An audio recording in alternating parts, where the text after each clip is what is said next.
नमस्कार साथियों, तक्षशिला क्लासेज में आपका स्वागत है। हमने पिछली कक्षा के अंदर स्वर संधि को पढ़ा था। आज अपन इस क्लास के अंदर व्यंजन संधि को अच्छी तरह से पढ़ेंगे।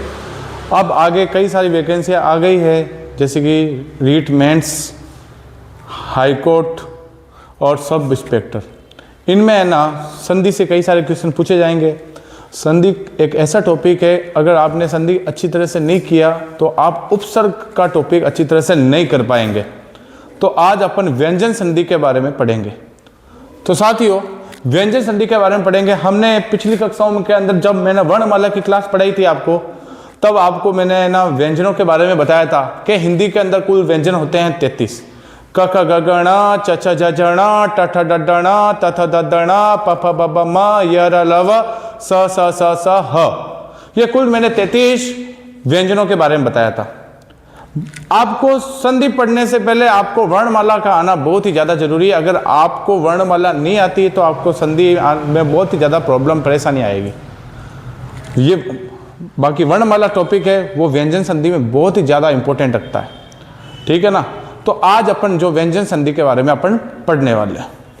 तो साथियों, व्यंजन के बाद में व्यंजन, व्यंजन के बाद में व्यंजन, या व्यंजन के बाद में स्वर, या स्वर के बाद में व्यंजन के मेल से होने वाले को क्या कहते हैं?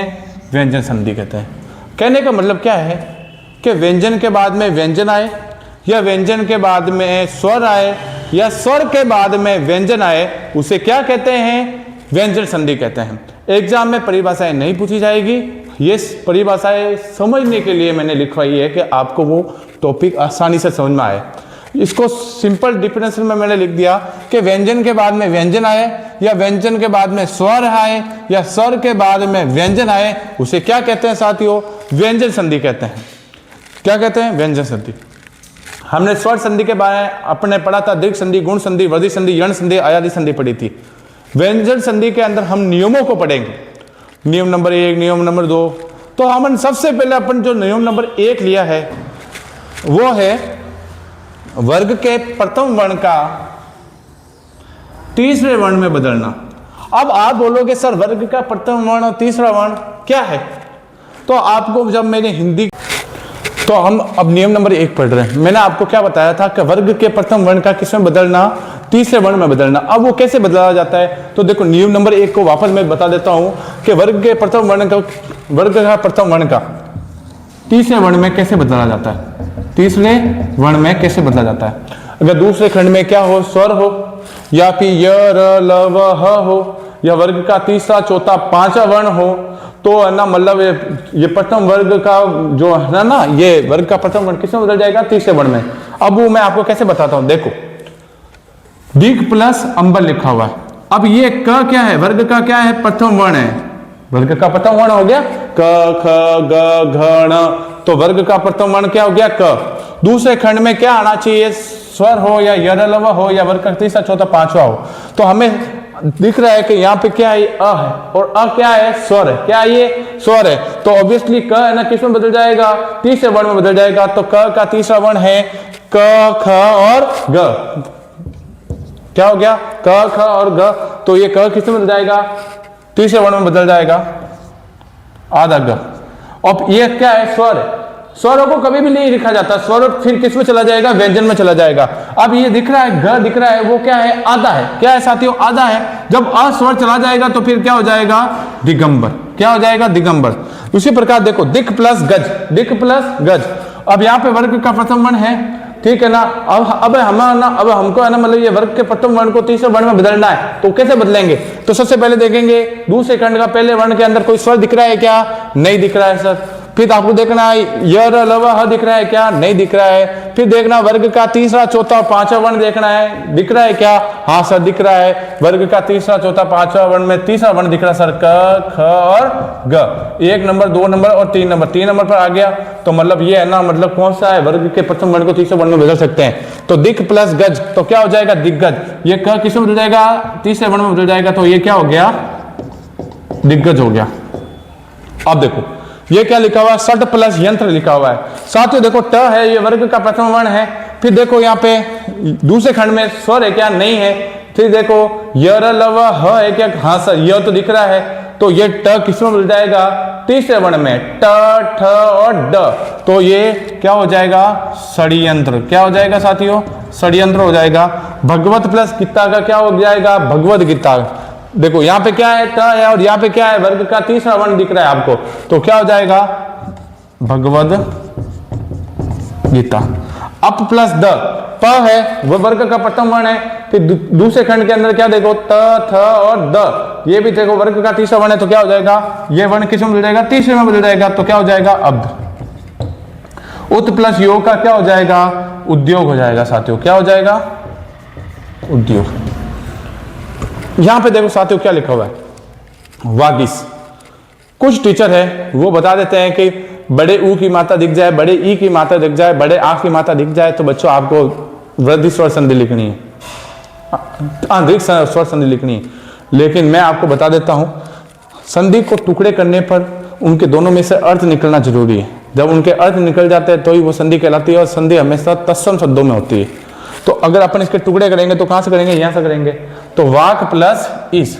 अब हमने टुकड़े कर दिए, और ये टुकड़े सही किए हैं कि नहीं किए उसका हमें कैसे पता चलेगा, तो देखो वर्ग का प्रथम वर्ण है प्रथम खंड के अंत में, हाँ, फिर दूसरे खंड में स्वर दिख रहा है, तो मतलब ये किसमें बदल जाएगा, अपना क है ना, तीसरे वर्ण में बदल जाएगा, तो ये ग हो गया आधा। ई है, स्वर है, ये बड़ी ई है, तो ये मात्रा यहां लग गई, तो क्या हो गया, वागिस।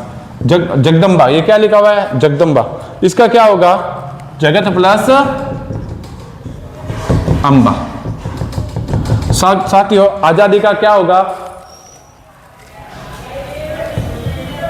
आजादी का अच प्लस आदि का क्या हो गया, आजादी। ठीक है, और वागर्थ का क्या हो जाएगा, वाक प्लस अर्थ। क्या हो जाएगा, वाक प्लस अर्थ का हो जाएगा वागर्थ। चेक करना है कि हमने ये किया कि नहीं किया, तो इसमें देख लो, ये वर्ग का क्या है, प्रथम वर्ण है, दूसरे खंड में स्वर दिख रहा है, ये क किसमें हो जाएगा, तीसरे वर्ण में, तो आधा ग हो गया, ठीक है ना, और फिर बाद में ग, ये स्वर इसके अंदर हो जाएगा, तो क्या हो जाएगा, वागार्थ हो जाएगा। तो साथियों हमने वर्ग का नियम नंबर 1 पढ़ा कि वर्ग के प्रथम वर्ण को तीसरे वर्ण में बदलना। तो वर्ग के प्रथम वर्ण को तीसरे वर्ण में कब बदला जाता है, जब प्रथम खंड के अंत में तब वर्ग का प्रथम वर्ण हो, दूसरे खंड में स्वर हो, य र ल व ह हो, और वर्ग का तीसरा चौथा पांचवा वर्ण हो, तो प्रथम वर्ग का अंतिम वर्ण जो वर्ग का प्रथम वर्ण है वो किस में बदल जाएगा, तीसरे वर्ण में बदल जाएगा। अब अपन पढ़ते हैं नियम नंबर 2। अब नियम नंबर 2 के बारे में पढ़ रहे हैं कि वर्ग के प्रथम वर्ण का पंचम वर्ण में बदलना। अब वर्ग का प्रथम वर्ण का पंचम वर्ण में कैसे बदलेगा, कि देखो साथियों, वर्ग का प्रथम वर्ण पहले खंड का अंतिम वर्ण में ना वर्ग का प्रथम वर्ण आना चाहिए, और दूसरे खंड के पहले वर्ण में न या फिर म दिखाई दे। क्या दिखाई दे साथियों, न या फिर म दिखाई दे, तो ये क्या बदलेगा, वर्ग के पंचम वर्ण में, प्रथम वर्ण का अंतिम खंड किसमें बदलेगा, पंचम वर्ण में बदल जाएगा। जैसे कि वर्ग के प्रथम वर्ण के पश्चात वर्ग का प्रथम वर्ण का पंचम वर्ण में कैसे बदला जाता है, वर्ग का प्रथम वर्ण का पंचम वर्ण में कैसे बदला जाता है।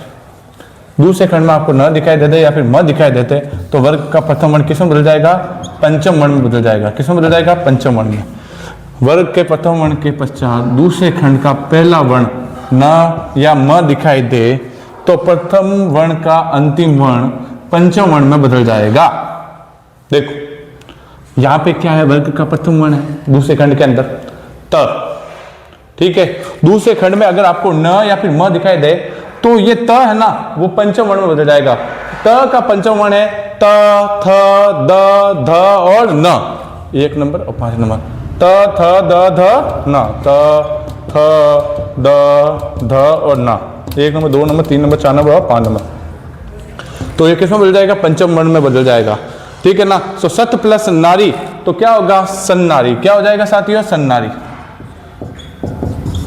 सन्नारी हो जाएगा।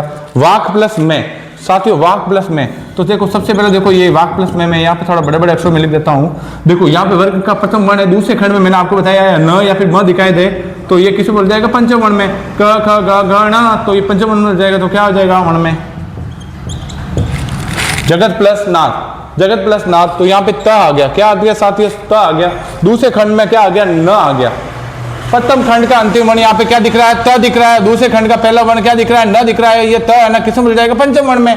त का पंचम क्या है? त, थ, द, ध और न। तो जगत प्लस नाथ का क्या हो जाएगा साथियों? जगन्नाथ हो जाएगा। क्या हो जाएगा साथियों?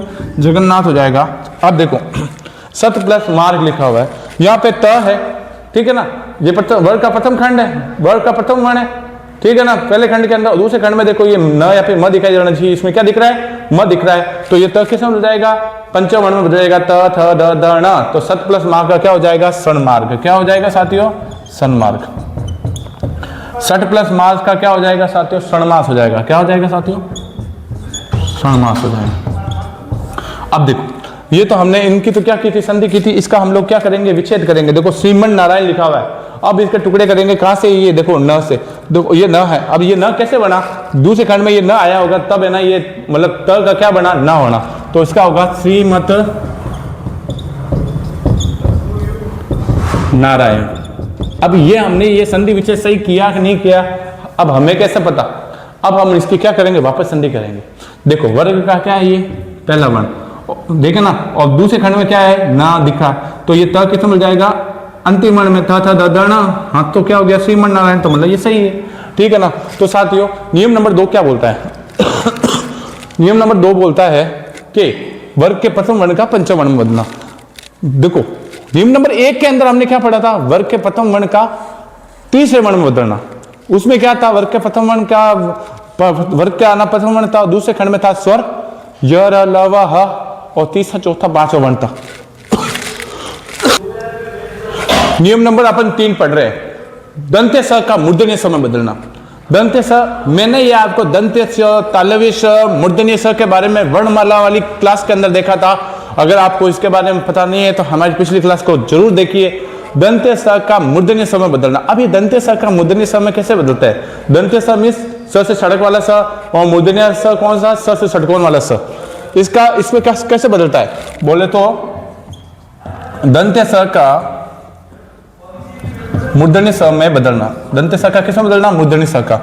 अगर प्रथम खंड के अंत में अगर ई या फिर ऊ हवे और दूसरे खंड के पहले अगर स आए तो वो किसमें बदल जाएगा? मूर्धन्य स में बदल जाएगा साथियों।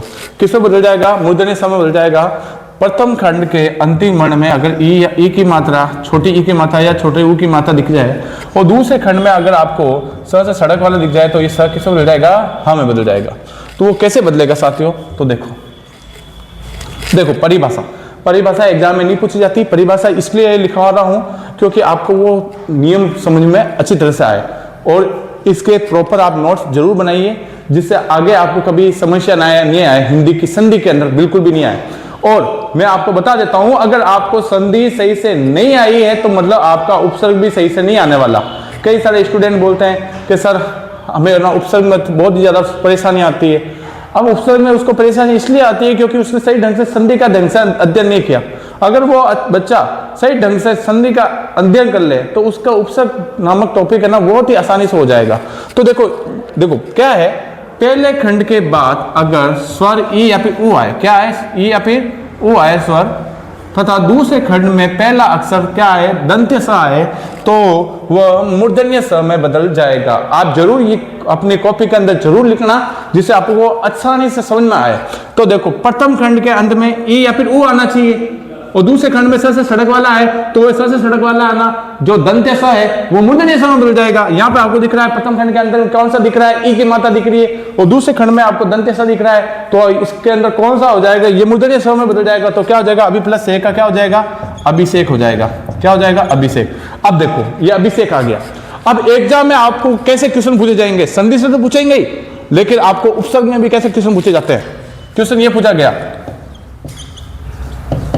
अभिषेक में कौन सा उपसर्ग व मूल शब्द है? ऑप्शन ए अभी प्लस सेक, ऑप्शन बी अभी प्लस सेक, ऑप्शन सी अभी प्लस सेक, ऑप्शन डी अभी प्लस सेक, ऑप्शन ई अनुत्तरित प्रश्न।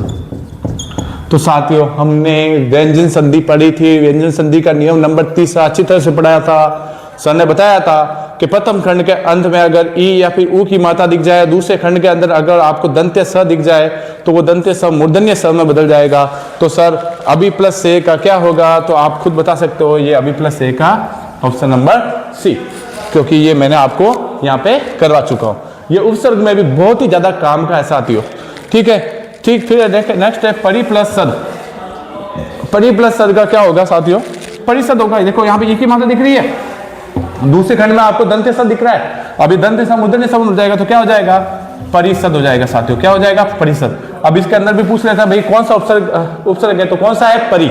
मैं आपको उपसर्ग नहीं पढ़ा रहा हूं, मैं आपको संधि ही पढ़ा रहा हूं, लेकिन संधि है, उपसर्ग है, ये सब एक दूसरे से क्या है, जुड़े हुए हैं साथियों। अब देखो इसमें परि प्लस सद का क्या हो गया, परिसद। अब इसके अंदर एग्जाम में कैसे क्वेश्चन पूछा जा सकता है, परिसद में कौन मूल शब्द है, तो क्या कौन सा है, ऑप्शन ए सद, ऑप्शन बी सद, ऑप्शन सी रसद, ऑप्शन डी द, ऑप्शन ई अनुत्तरित प्रश्न। तो आपको मालूम है कि सर ने बताया था कि इसका परिसद के अंदर जो उपसर्ग है वो कौन सा, अब इसके टुकड़े करूंगा तो इसका होगा परि प्लस सद, ठीक है ना। इसके अंदर क्या है, ई की मात्रा, दूसरे खंड के अंदर क्या है, स है, तो ये स किस में बदल जाएगा, मूर्धन्य स में बदल जाएगा साथियों। बराबर समझ में आया होगा सर, ठीक है ना। वी प्लस सम का क्या हो जाएगा, विषम। इसके अंदर उपसर्ग कौन सा है, वी है। नी प्लस निषेचन का क्या होगा, अब देखो टुकड़े करना है, क्या करना है साथियों, टुकड़े। अब ये मूर्धन्य स है और इसमें क्या है दिख रहा है, ए की मात्रा दिख रही है, तो अब अपन को ए दिख रही है, तो अपन सोच सकते हैं हाँ कि ये मूर्धन्य स कैसे बना, ये जब नी के ऊपर ये छोटी ई की मात्रा है, इस वजह से ये क्या बना, मूर्धन्य स बना है। तो इसका होगा नी प्लस सेचन। क्या होगा साथियों, नी प्लस सेचन। अब हमने ये जो विच्छेद किया संधि का, ये हमने सही से किया नहीं किया, तो हम लोग देखेंगे कि प्रथम खंड के अंदर क्या है, छोटी ई की मात्रा है, और दूसरे खंड के अंदर क्या है, स है, तो ऑब्वियसली वो स किसे मिल जाएगा, मूर्धन्य स में मिल जाएगा। तो भाई सही है ये नी प्लस सेचन, निषेचन। फिर अनुसंग का, तो अनुसंग का क्या होगा साथियों, अनु प्लस संग हो जाएगा, ठीक है ना। और उपनी प्लस सद का क्या हो जाएगा साथियों, उपनिषद हो जाएगा। क्या हो जाएगा साथियों, उपनिषद हो जाएगा। देखो मेरी बात सुनो, अब देखो अभी से एक में कौन सा उपसर्ग है, अभी परिसद में कौन सा उपसर्ग है, परि। विषम में कौन सा उपसर्ग है, वी। निषेचन में कौन सा है, नी। अनुसर्ग में कौन सा है उपसर्ग, अनु। उपनिषद में कोई उपसर्ग नहीं है, हाँ उपनिषद में है, उप प्लस नी प्लस और सद।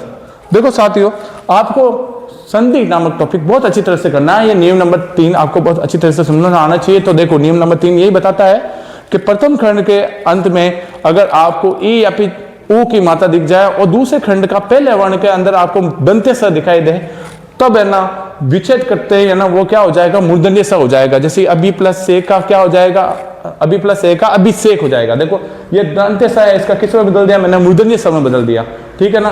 ठीक है ना सर, ये परि प्लस सद का क्या हो गया, परिसद हो गया। देखो ये बार बार देखो ये स, ये स, ये स, ये स, ये सब क्या किस में बदल गए, ये दंत्य स में बदल गए, ठीक है। अब नियम नंबर 4 साथियों, अब नियम नंबर हम 4 के बारे में पढ़ रहे हैं, 6 का नियम। कौन सा नियम, 6 का नियम। 6 संबंधी नियम के अंदर क्या है, अगर पहले खंड के अंत में अगर आपको स्वर दिखाई दे, क्या दिखाई दे साथियों, छ स्वर, और दूसरे खंड के अंदर आपको पहला वर्ण अगर छ दिखाई दे तो आधे च का आगमन होगा साथियों। किसका आगमन होगा, आधे च का, ठीक है ना। जिसके 100 प्लस छंद। अब देखो व के अंदर आपको पता है कि व, वा, वी, वू, तो व के अंदर क्या छुपा हुआ है, स्वर छुपा हुआ है। अब आप बोलोगे सर वह तो सर आप व्यंजन है, देखो व्यंजन ये वाला वह होता है ना तब व्यंजन है, जब इसके अंदर अ चला जाता है तब क्या हो जाता है, इसके अंदर स्वर है। तो मतलब इसके अंदर क्या है, 100 प्लस छंद, तो वह के अंदर क्या छुपा हुआ है, अ। दूसरे खंड में क्या है, छ, तो किसका आगमन होगा, आधे च का आगमन होगा, तो 100 प्लस छंद का क्या हो जाएगा साथियों, स्वच्छंद हो जाएगा साथियों। किस क्या हो जाएगा, स्वच्छंद। अब जिसका अनु प्लस छेद, तो अनु प्लस छेद, तो देखो इसमें क्या है, अंतिम वर्ण के अंदर ऊ है, ऊ क्या है, स्वर है, दूसरे खंड में क्या है, छ है, तो किसका आगमन हो जाएगा, आधे छ का आगमन हो जाएगा। अनु प्लस छेद का क्या हो जाएगा, अनुच्छेद हो जाएगा। साथियों अब एग्जाम में यह पूछा जा सकता है कि अनुच्छेद में उपसर्ग और मूल शब्द को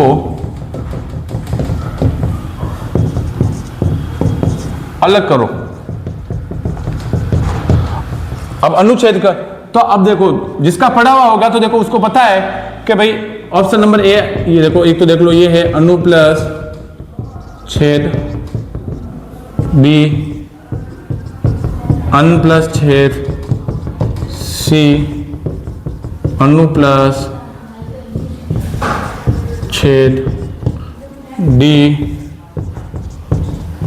अनु प्लस छेद, ऑप्शन ई अनुत्तरित प्रश्न। तो अब जिसने मेरी क्लास देखी होगी उसने जब छ का नियम पढ़ा होगा तो उसको पता होगा कि प्रथम खंड के अंतिम वर्ण में तो क्या होना चाहिए, स्वर होना चाहिए, और दूसरे खंड के अंदर छ होना चाहिए, तब च का क्या होगा, आगमन होगा, ठीक है ना। और हमेशा उपसर्गों की मात्राएं छोटी होती है, तो अनु प्लस छेद, तो क्या होगा अनु प्लस छेद, ये ठीक है ना। कुछ बच्चे है ना ये करने की कोशिश करेंगे, क्यों, क्योंकि इन्होंने सही ढंग से क्या नहीं कर पढ़ी है, संधि। अगर आप संधि को सही ढंग से नहीं पढ़ोगे तो ये आपका टॉपिक कंप्लीट नहीं माना जाएगा। उपसर्ग भी। नेक्स्ट परिच्छेद। अब क्या है परिच्छेद, अब देख लो, अब इसके अंदर आधा छ है, यहाँ छ है, यहाँ पे ई है, तो ऑब्वियसली इसको देखते ही पता चलता है ये किसका नियम है, छ का नियम है, परि प्लस छेद, ठीक है ना। अब हमने इसका टुकड़े सही किए कि नहीं किया, तो देख लो यहाँ पे ई की मात्रा दिख रही है, स्वर दिख रहा है, स्वर दिखाई दे दे प्रथम खंड के अंदर, दूसरे खंड के अंदर क्या दिखाई दे दे, छ दिखाई दे दे, तो वह किसका आगमन होगा, आधे छ का आगमन होगा, तो ये बराबर सही है। फिर विच्छेद के अंदर देख लो, यहाँ पे ई की मात्रा है, यहाँ पे छ के दिख रहा है, ठीक है ना, तो इसका अपन टुकड़े करेंगे तो क्या होगा, बी प्लस छेद, क्या दिख रहा है साथियों, बी प्लस छेद। तो मैंने बताया था कि प्रथम खंड का अंतिम वर्ण में होना चाहिए स्वर, और दूसरे खंड का पहला वर्ण होना चाहिए छ, तो आधे छ का आगमन होगा, तो वी प्लस छेद का क्या होगा, विच्छेद हो गया, ये छ सही आ गया। आ प्लस छादन, देखो आ तो क्या दिख रहा है, स्वर दिख रहा है, और दूसरे खंड में क्या है, छ है, तो किसका आगमन होगा, आधा च का हो जाएगा, तो क्या हो जाएगा, आच्छादन। तो ये छ संबंधी हमने नियम पढ़ा। नियम नंबर 5 का म का नियम अपन पढ़ रहे हैं। क्या पढ़ रहे हैं साथियों, म का नियम, नियम नंबर 5 का पहला म का नियम आगे अपने और दूसरा वाला भी पढ़ेंगे, अब नियम नंबर 5 का पहला नियम पढ़ेंगे। तो देखो म संबंधी नियम, अगर म के बाद में दूसरे खंड में म दिखाई दे या क्या दिखाई दे, स्वर दिखाई दे, तो ये म किस में बदल जाएगा, उसमें वो म किसी में नहीं बदलेगा, जैसा है वैसा का वैसा ही रहेगा। जैसे कि देखो सम प्लस मान, क्या लिखा हुआ साथियों, सम प्लस मान। मैंने आपको क्या बताया, प्रथम खंड के अंदर तो आधा म दिखाई दे, दूसरे खंड में आपको म दिखाई दे या फिर स्वर दिखाई दे, तो उसमें कोई किसी प्रकार का क्या नहीं होगा, बदलाव नहीं होगा साथियों। तो देखो सम प्लस मान, तो यहाँ पे भी म है, यहाँ पे भी म है, तो कोई बदलाव नहीं होगा साथियों। तो सम प्लस मान का हो जाएगा सम्मान हो जाएगा साथियों, क्या हो जाएगा, सम्मान। देखो सम प्लस मुख, तो इसमें भी देखो प्रथम खंड का अंतिम वर्ण में क्या दिख रहा है, म दिख रहा है, दूसरे खंड के अंदर पहला वर्ण में क्या दिख रहा है, म दिखना चाहिए, स्वर दिखना चाहिए, इसमें म दिख रहा है, तो क्या होगा, सम प्लस मुख का क्या हो जाएगा, सम्मुख। सम प्लस मोहित का क्या हो जाएगा साथियों, सम्मोहित। सम प्लस आलोचना, अब देखो यहाँ पे क्या है, प्रथम खंड के अंत में क्या है, म है, दूसरे खंड के अंदर म नहीं है, उसके अंदर क्या लिखा हुआ है, आ, और आ क्या है, स्वर है, और स्वर को कभी भी अलग से नहीं लिखा जाता है। जब ये ना म के अंदर आ चला जाएगा तो ये हो जाएगा सम प्लस आलोचना का क्या हो जाएगा, समालोचना।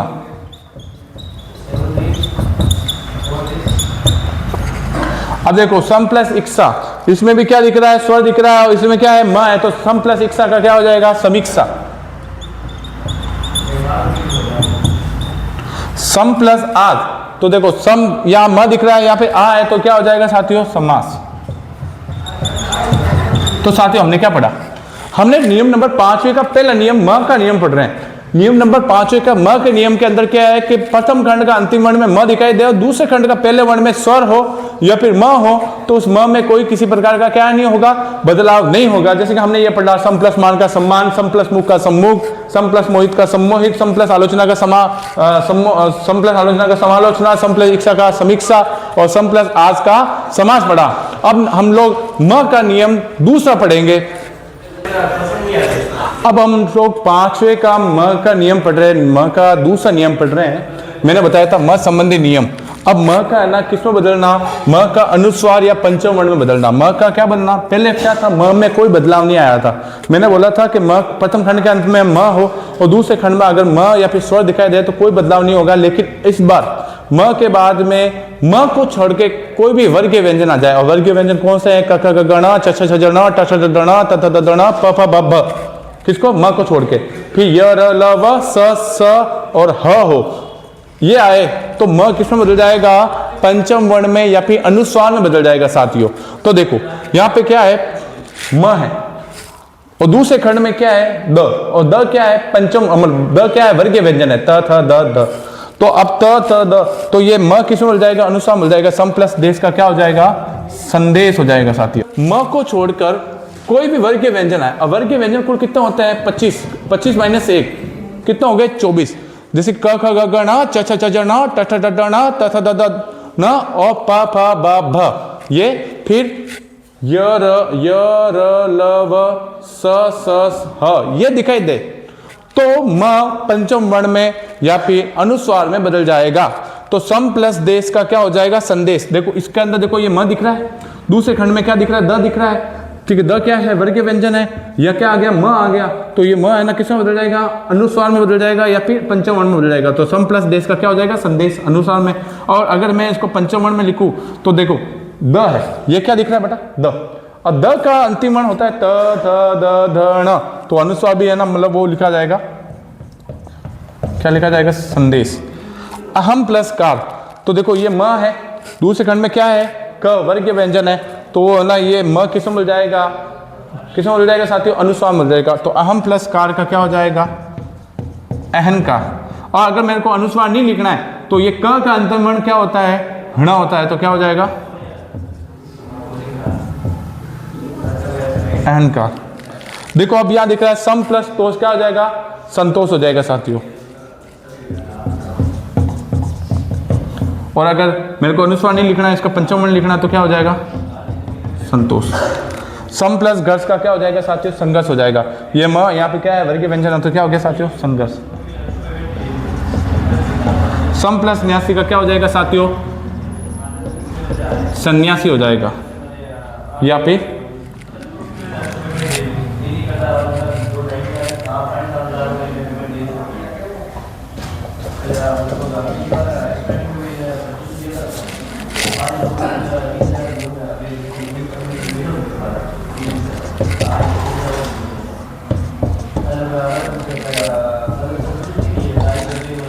सम प्लस योग, सम प्लस योग का क्या हो जाएगा, संयोग हो जाएगा। देखो अब इसके अंदर देखो ये वर्गीय व्यंजन नहीं है, तो इसमें क्या है, य र ल व स ह हो, तो इसमें यह है तो ये म किसमें बदल जाएगा, ये म बदल जाएगा किसमें, अनुस्वार में। तो सम प्लस योग का क्या हो जाएगा, संयोग।